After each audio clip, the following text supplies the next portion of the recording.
Bienvenue dans cette nouvelle vidéo les amis. Désormais je réponds aux questions des abonnés sous format vidéo. Dans cette vidéo je vais parler de l'exercice proposé par un des abonnés. C'est un exercice de probabilité. L'exercice dit ceci: on lance 8 fois un dé non pipé dont les faces sont numérotées de 1 à 6 et on désigne par x la variable aléatoire qui associe à ces 8 lancés le nombre de multiples de 3 obtenus. Première question, c'est de déterminer la loi de probabilité de x. Deuxième question, c'est de calculer l'espérance mathématique et l'écart type de x. Nous allons répondre à ces deux questions. D'abord, lisons l'exercice une deuxième fois. On lance 8 fois un dé non pipé dont les faces sont numérotées de 1 à 6 et on désigne par x la variable aléatoire qui associe à ces 8 lancés le nombre de multiples de 3 obtenus. On va sur étape par étape pour répondre à ces deux questions. La première chose qu'on doit savoir, c'est déjà le résultat qu'on va avoir lorsqu'on fait un lancer du dé. On parle du dé, d'accord? On va lancer une fois le dé. Donc, par exemple, si je fais un lancer, qu'est-ce que je vais avoir comme résultat éventuel? Alors là, je vais parler donc de l'univers des possibles, c'est-à-dire l'univers des résultats possibles. Je peux avoir comme résultat 1, parce que là, on me dit que les faces sont numérotées de 1 à 6. Je peux avoir la face 2, la face 3, la face 4, la face 5 ou la face 6. Donc ça, c'est l'univers des possibles. C'est-à-dire que lorsque je fais un lancer du dé, je ne peux pas dépasser un des résultats. Je peux qu'avoir 1 ou 2 ou 3, 4 ou 5 ou 6. D'accord? Ça, ce sont les résultats possibles. Mais nous, ce qui nous intéresse, c'est la variable x. Ici, on a défini une variable spécifique, une variable x, qui compte le nombre de fois, d'accord? Parce que je vais répéter le lancer combien de fois? On va répéter 8 fois. Donc, on va lancer le dé 8 fois. Donc, je vais parler de n. n ici, c'est le nombre de fois où je vais répéter l'expérience. C'est une expérience que je vais répéter combien de fois? 8 fois. Donc, je vais faire 8 lancers. Le premier lancer, ou bien un lancer, de façon générale, peut nous conduire soit à ce résultat, soit à ce résultat, soit à ça, soit à ça, ça ou ça. À la fin, ce qui m'intéresse, dans tous les cas, après les 8 lancers, c'est le nombre de fois où j'ai eu le multiple de 3. Nombre de fois où j'ai eu le multiple de 3. Donc, ça veut dire que x dont il s'agit ici, c'est le nombre de fois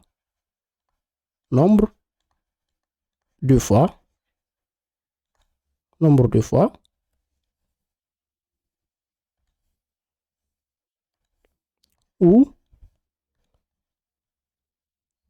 on a obtenu un multiple de 3.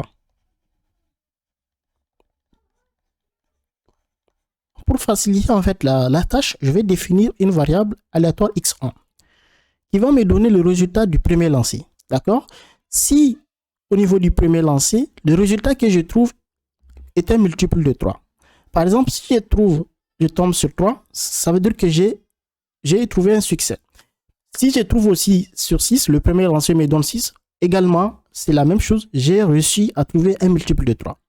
Donc, si le résultat est un multiple de 3.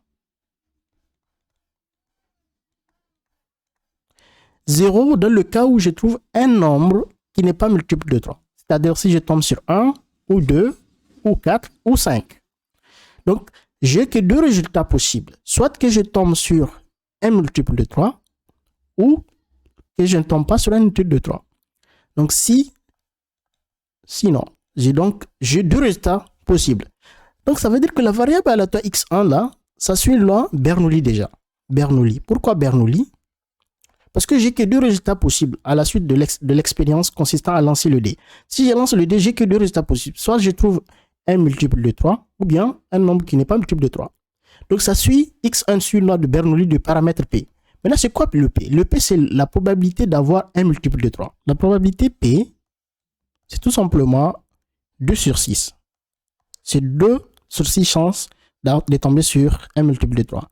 Et pourquoi 2 sur 6? C'est très simple. C'est parce que nous avons que deux cas de figure où on peut tomber sur un multiple de 3. Donc, on a 2 sur 6 chances. Au total, on a 6 cas possibles de tomber sur un nombre quelconque. Et nous avons deux cas de figure spécifiques où on a multiple de 3. On tombe sur un multiple de 3. 3 ou 6. Donc, on a 2 sur 6 chances de tomber sur un multiple de 3. Donc, la probabilité du succès, c'est 2 sixièmes. Or, 2 sixièmes, c'est un tiers. X1 suit la loi de Bernoulli de paramètre P, avec P ici, P égale à 1 tiers. On peut définir X2 comme étant le résultat du deuxième expérience. Le résultat du deuxième expérience qui consiste à lancer encore le D, c'est-à-dire je vais définir X2 également. Si je tombe sur un multiple de 3, j'ai réalisé un succès. Si je tombe sur un nombre qui n'est pas multiple de 3, donc j'ai réalisé un échec. Donc X2 va suivre également la loi de Bernoulli de paramètre P. C'est la même probabilité, donc P ici c'est 1 tiers. Et nous, ce qui nous intéresse, c'est la variable X plutôt. C'est le nombre de fois où on va avoir multiple de 3, après les 8 lancés. Donc, ce qui nous intéresse, c'est que nous allons lancer 8 fois. Donc, nous nous intéressons à la variable X. Grand X, finalement, c'est quoi? C'est la somme X1 plus X2 plus X3 plus, jusqu'à X8.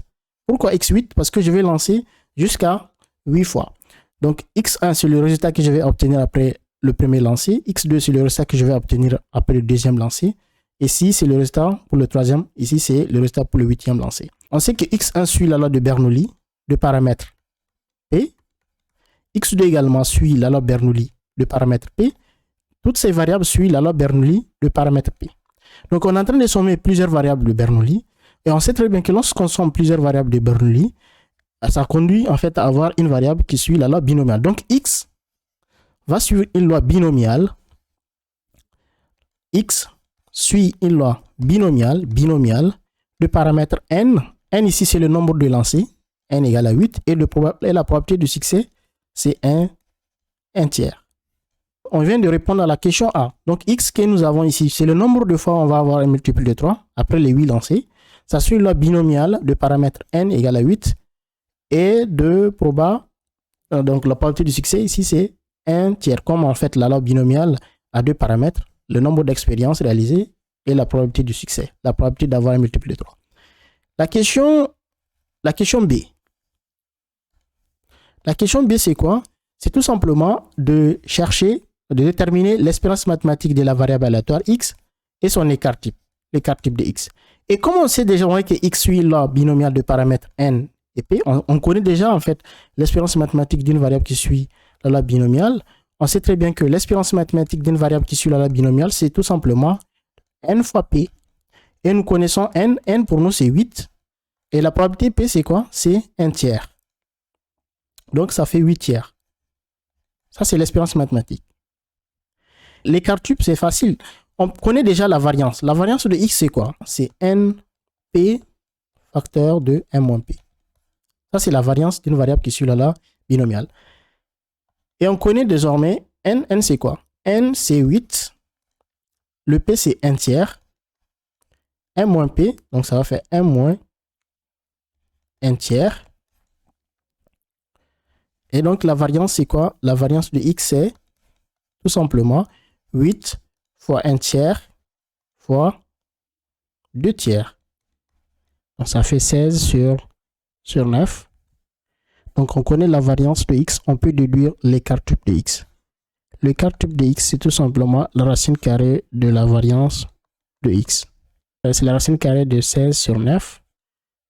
C'est tout simplement la racine carrée de 16 sur racine carrée de 9. Or, la racine carrée de 16, c'est 4.